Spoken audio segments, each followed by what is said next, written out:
So hero status apparently is not just reserved for the men and women of the military or doctors or nurses or teachers. Journalists are heroes too, according to Senator Blumenthal, editor-in-chief of the Washington Free Beacon.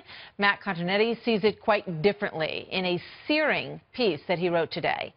He said more often the interpretations of current events and prophecies of future ones are merely the products of groupthink or dogma or emotions or wish casting.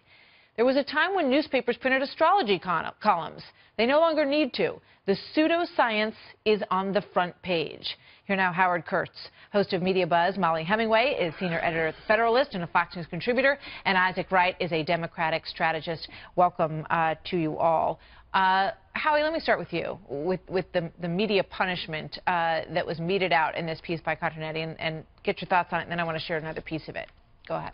Well, my first reaction was, ouch. Yeah. And I agree that we are awash in a sea of spin and speculation and predictions driven by this hyperspeed news cycle, Martha, and that these hot takes are often wrong or disconnected from the kind of news people want. But here's where I think the indictment goes a little too far.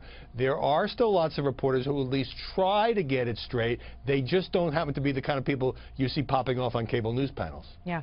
Let's look at another piece from this editorial that he wrote this morning. He said, what I have heard from the media and political class over the last several years has been so spectacularly proven wrong by events again and again that I sometimes wonder why I continue to read 2 newspapers before spending time following journalists on Twitter. And he goes on to say, you know, maybe he's just bored, but he still does that out of habit. Molly, what do you think?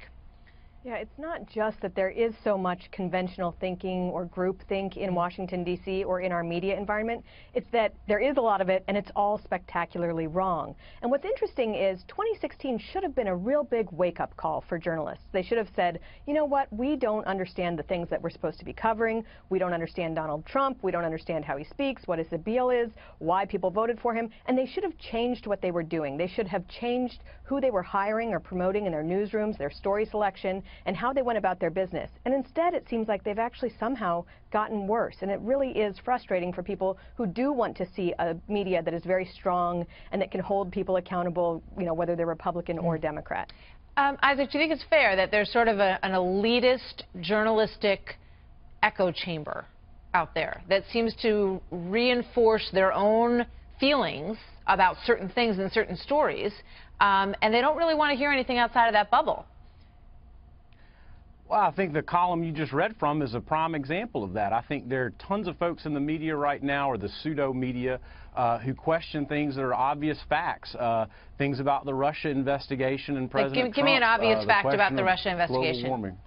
Give me an obvious fact that they're getting wrong. An obvious fact about the Russia investigation. Attorney General Sessions and Mr. Kushner both failed to disclose their meetings with Russian agents.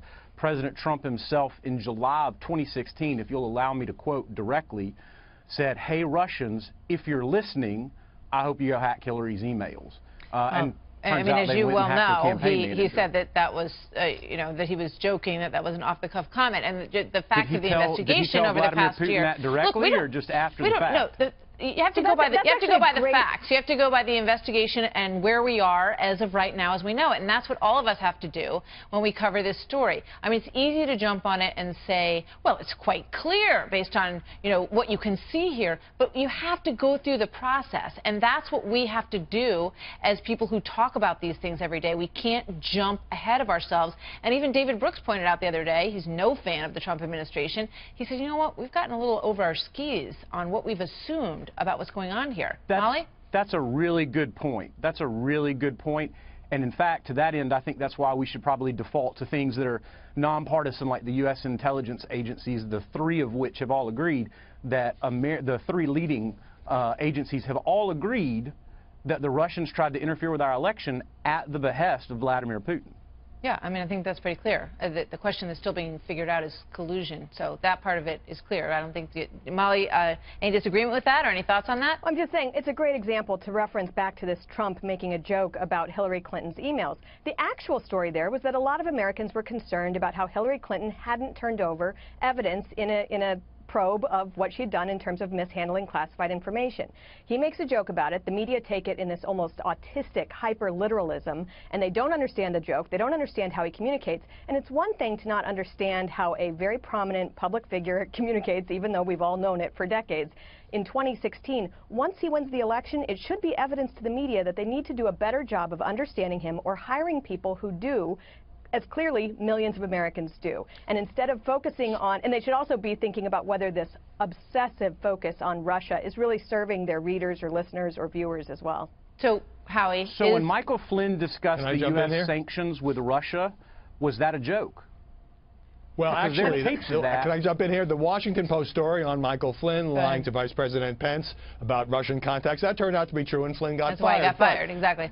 The overwhelming majority of stories about Donald Trump and his administration have been negative. The volume, the tone, I think it has turned a lot of people off. Even if you're not a big fan of Donald Trump, the contrast with the way the previous administration was covered, and that's not spin. And so I think the media credibility as a whole has suffered here when you have somebody like Matthew Continetti saying, gee, I wonder why I'm reading 2 newspapers a day. Those of us who care about media accuracy maybe need to rethink a little bit about what we're doing. And I think when you look at the Georgia election, for example, and the 3 previous ones, and you look at the way those were covered, and you wonder, I mean, you do have to kind of sit back and say, what's going on out there? Because maybe there is maybe these polls aren't really telling us the whole story about how Americans across the country feel. You know, you have to keep having that gut check throughout all of this, throughout the investigation, throughout the way these elections are going, and ask yourself, what is the real pulse of the American people out there, and not something that just seems to be swirling around inside an echo chamber. Molly, quick final thought. No, it's absolutely true. I think it's not just about an over-reliance on polls. It's about letting those polls shape coverage. You know, we were told for weeks leading up to this Georgia race that Republicans were in real trouble, and that drove all of this media coverage. Turned out Republicans weren't in so much trouble. And so I think it's not just about stepping back a little bit from some of these polls, but not relying on them so much or believing that they're the gospel truth when they are frequently in error. All right, guys. Thank you very much. Good to see you all.